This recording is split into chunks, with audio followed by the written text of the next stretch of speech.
Some big news in the game industry lately is that Microsoft raised the price of Game Pass, and especially Game Pass Ultimate, which is now $30 a month.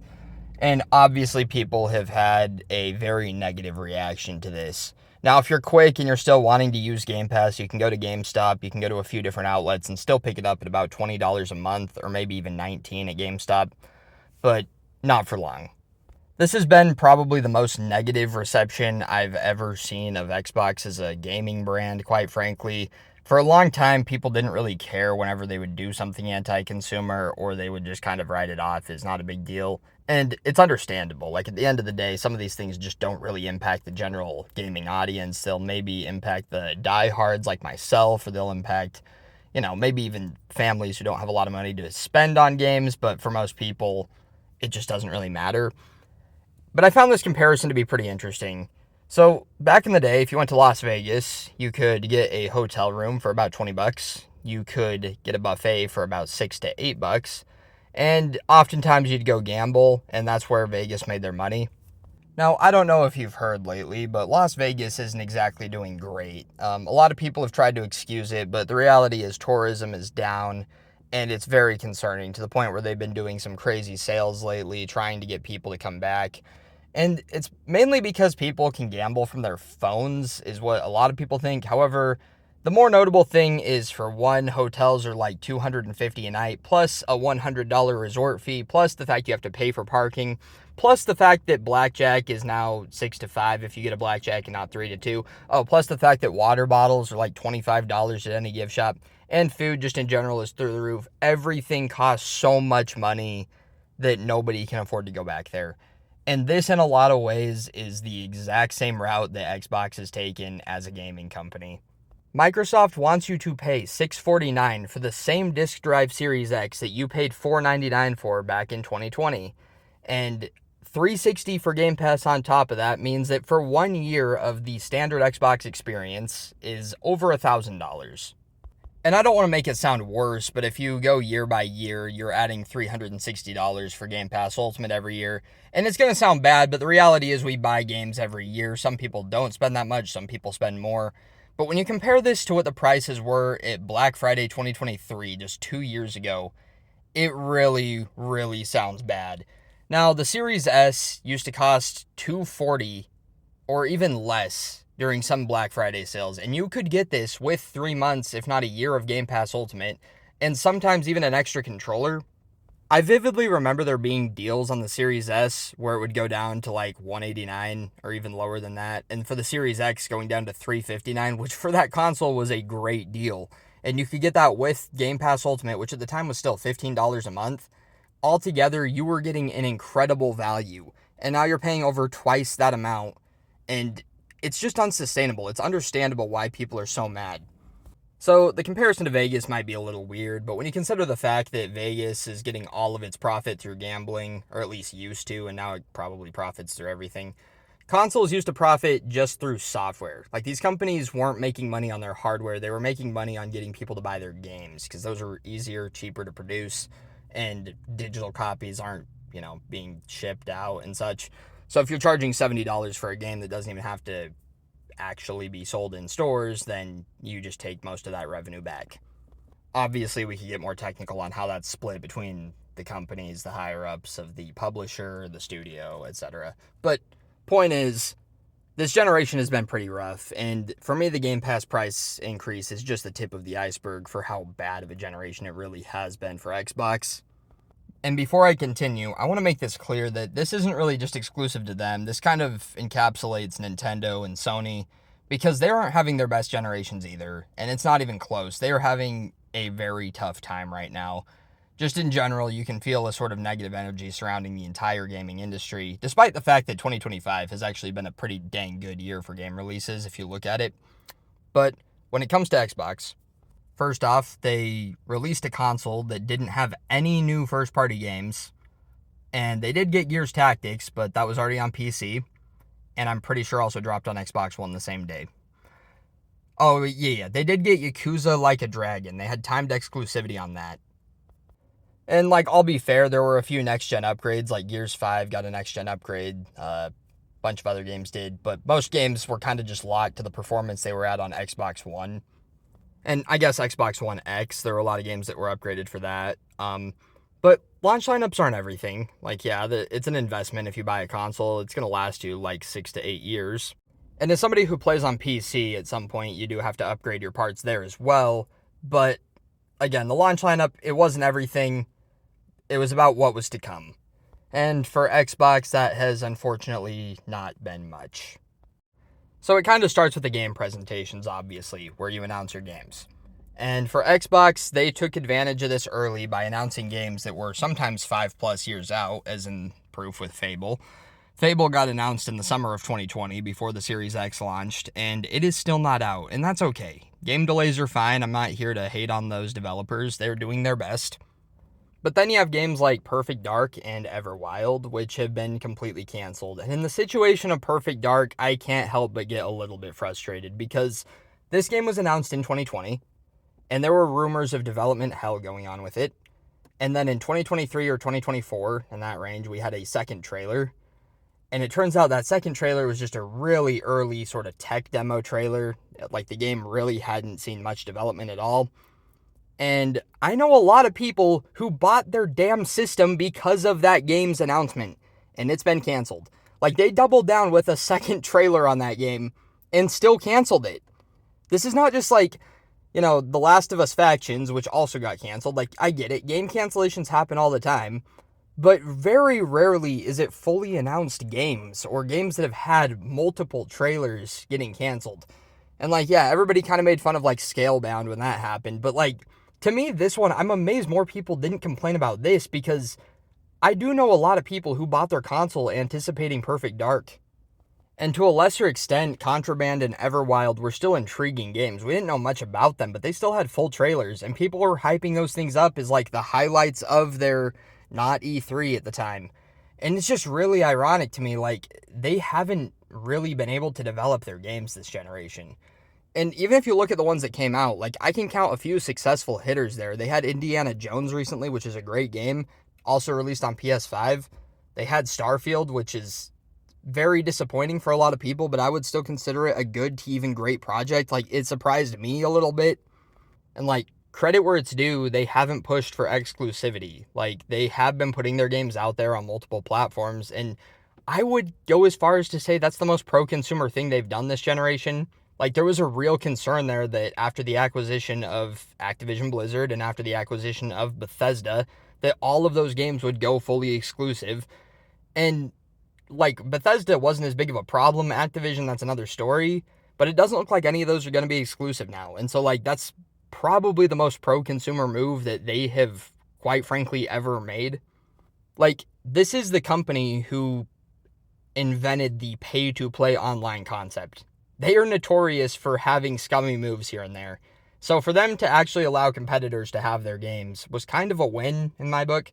Putting PC games on day one, putting their games on PC on release date is something that I wish Sony would do. And Xbox did that first. It's pretty awesome, actually. I wish Nintendo would do it as well, but obviously we know why they won't do that. And quite frankly, you can already play a lot of Nintendo games on PC. But that's besides the point. My point isn't to hate on these guys, though, like I said. But it is worth mentioning a lot of this stuff. We are now in year 5 of waiting for Fable. Credit where it's due, Stalker 2 also came out. That was one of the games they announced, and they had some exclusivity on. And that game ended up being great. Credit to the developers with the situation they were in. To me, the highlight of their generation, despite not being my favorite game, and the fact that I'm not even really a racing game fan, it was probably Forza Horizon 5. This game reviewed very well. It hit the ground running. Very few people had complaints with it. Forza Horizon 5 was a great project. Even though it launched on Xbox One, it was one of the times that they had a very competent release. With Forza Horizon 6 being announced, it's worth bringing up that Forza Horizon has been a really bright spot for Xbox in the modern day. I mean, people love this game. It's fun to explore, it's fun to drive around in. But most importantly, it doesn't really seem to go through development trouble. And it's a really pretty game as well. A highly, highly technical game. But Forza Horizon 5, it was only announced a year before it ended up coming out. Hi-Fi Rush was actually in a similar boat. And that's a timed exclusive game that Xbox had that launched the same day it was announced. It was just kind of a surprise. It actually leaked beforehand and I knew about it, but I played it that day and beat it very quickly. It was a great game. But that kind of thing is a rare occurrence. Speaking of rare things, Microsoft owns the company Rare, and I really liked their old IP. Obviously, nowadays, it's been talked about a lot what's happened to them. And Sea of Thieves is a great game, but they used to have a lot of flourishing IP, and now they don't. That's kind of besides the point. I'm not here to bring that one up. People already know about that. What I am going to bring up next, though, is the fact that I had this thing called a Brook Wingman. Now, I don't know if anybody found a way to use this thing to cheat in games. I was using it to connect a DualSense or a Switch Pro controller to my system just for extra controller support. And for some stupid reason, Microsoft said no and decided to update their console to block this thing. I still use it on my 360. Thankfully, it works on that because 360 controllers nowadays are kind of hard to come by in good condition.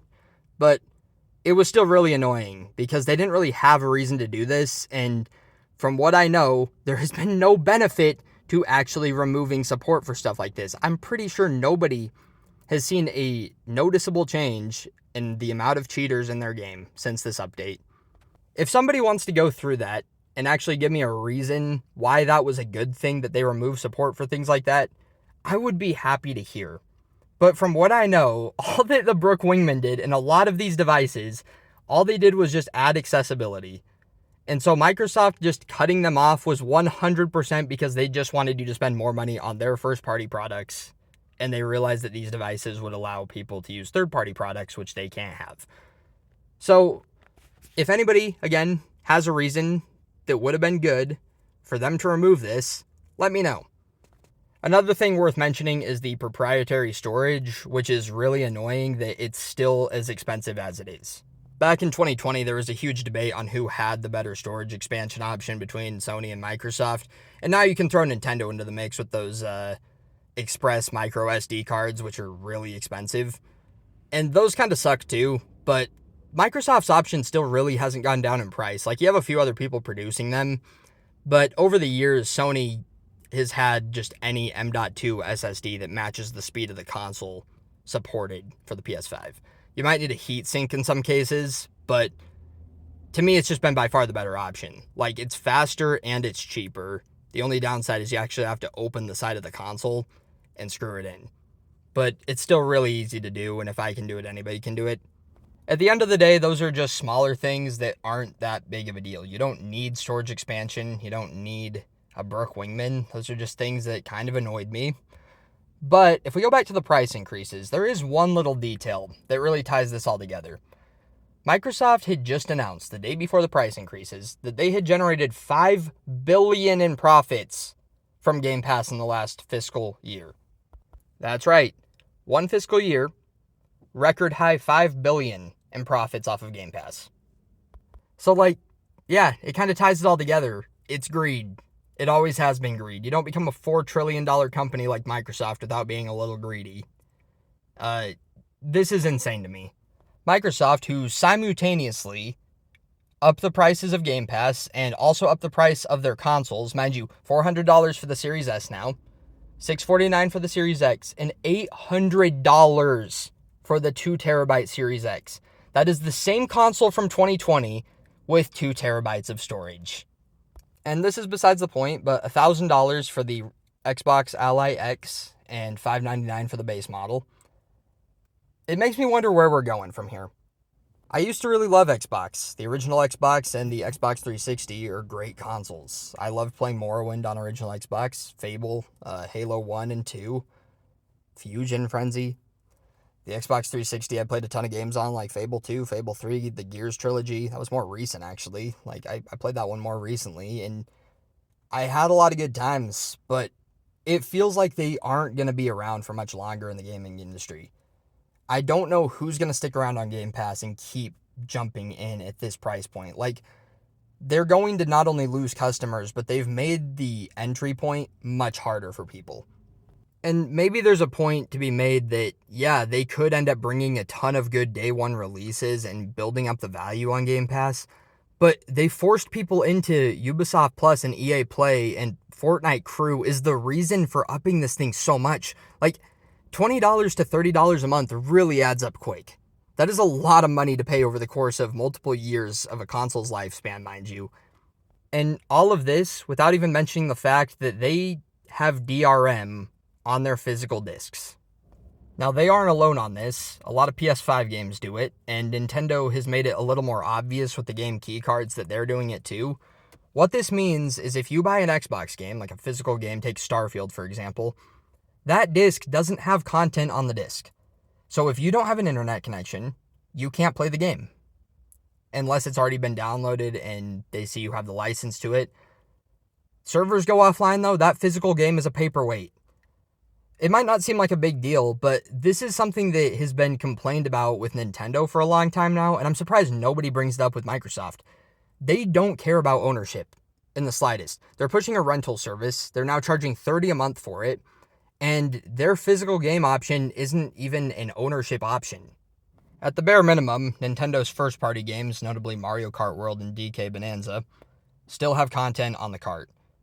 Most, if not all, of the other Switch games right now coming out for the Switch 2 are just game key cards. There's also a couple of next-gen upgrades like Breath of the Wild and Tears of the Kingdom that have content on the cart. But the reason I bring it up is this has been a thing for a while with Xbox. They are actively against game preservation and have been for a very long time. Now, being objective, they have done a bit with back compat. They allow you to play some original Xbox and some 360 games on Series X, and they even allow you to buy them off of the Xbox store. So there's, something there. Some game preservation to an extent. And it's even better than what Sony's doing, because Sony doesn't even allow you to play anything before the PS4, at least in disc form, on PS5. They do have a few re-released games from, the PS1 era on PlayStation Plus, but also just some that you can buy on the PS Store now. But they're behind in that regard, at least by a little bit. All of these negative complaints to say that as somebody who does play primarily on PC, and ironically uses Windows, which is a Microsoft product, it's easy for me to complain about Xbox as a console when there's no reason to own a Series X if you have a high-end PC or even a mid-range PC. And so I'm grateful that Microsoft still puts their games day and date on PC. As I've said, I wish that Sony would do the same. But earlier this year, I sold my Series X. Now, the whole third-party accessory thing was probably the nail in the coffin for me, but I sold it around the time that the game cancellation started happening. For me, the Perfect Dark cancellation was a huge blow, but I get it. Again, development is hard for games. It's just really insane to me how common it is for Xbox compared to everyone else to have these cancellations seemingly so far in development. And again, I don't know how far into development Perfect Dark actually even was. That second trailer looked good, but supposedly it was just an early tech demo, sorta. Something that really didn't have a lot of actual gameplay to it. You combine this with the fact that the studio that made Hi-Fi Rush got shut down, despite the fact that that game was beloved and did very well. And you combine it with the fact that every time something bad happens for them, they try to make it sound like some pro-consumer move. And if you followed Xbox for a long time, you'll know exactly what I'm talking about. Every time they have a presentation, they make promises that don't live up to it, like 2022's summer show. They said that all of the games would be coming out within the next 12 months, and most of them didn't. They just straight up will lie to you, which I get it. Promises can't be kept sometimes if they're unrealistic, but they always go in so confidently with something, even when they know it's just outright disingenuous. It's something that they will push anyway to get sales, and they're not the only company that does this, but it really leads up to the Game Pass changes video. They don't actually mention in the video that the prices are changing. That was something that came on the website, especially for PC Game Pass. They don't mention the fact that nothing is changing for PC Game Pass outside of the fact that the price is going up to $16.49 as opposed to $11. They don't mention that. And they try to make it sound like everybody's getting some great value in the video, but they're really not. Most people, even if they play Fortnite, they aren't going to care for getting that crew membership. They aren't really going to care for the $5 bargain bin Ubisoft games that they're getting. And EA Play, yeah, it's a value deal, but it's are we really going to force everybody to pay this much more for something they don't really even want? And clearly the internet would agree with that because so many people are canceling Apparently the website even crashed. I know that the Microsoft website just kind of sucks in general, but so many people were trying to cancel it once that the website slowed down. And I can't wait to see just how bad this ends up being for them. And I'll be clear, that's not because I want to see them fail. It's because I want to see them revert back to being a good value deal. That was their strength. I want them to succeed. Like, I'm somebody who has supported Xbox for 20 years now. I've owned every one of their mainline consoles. I played pretty much all of their first-party games, which, yeah, there aren't as many as their competitors, but there are quite a few notable ones. I'm somebody who wants them to succeed. They've done some great things over the years. They've also done a lot of scummy things over the years. I have to point those out. But it's never been more clear that their reputation is as low as it's ever been. But like I said, I'm not a hater of Xbox. I'm not a hater of Sony, of Nintendo. I am a PC player, of course, but I feel like it's valid to criticize these people where it's due. And with that being said, I appreciate you guys watching, for listening. Feel free to subscribe. I'll try to have some more videos out soon.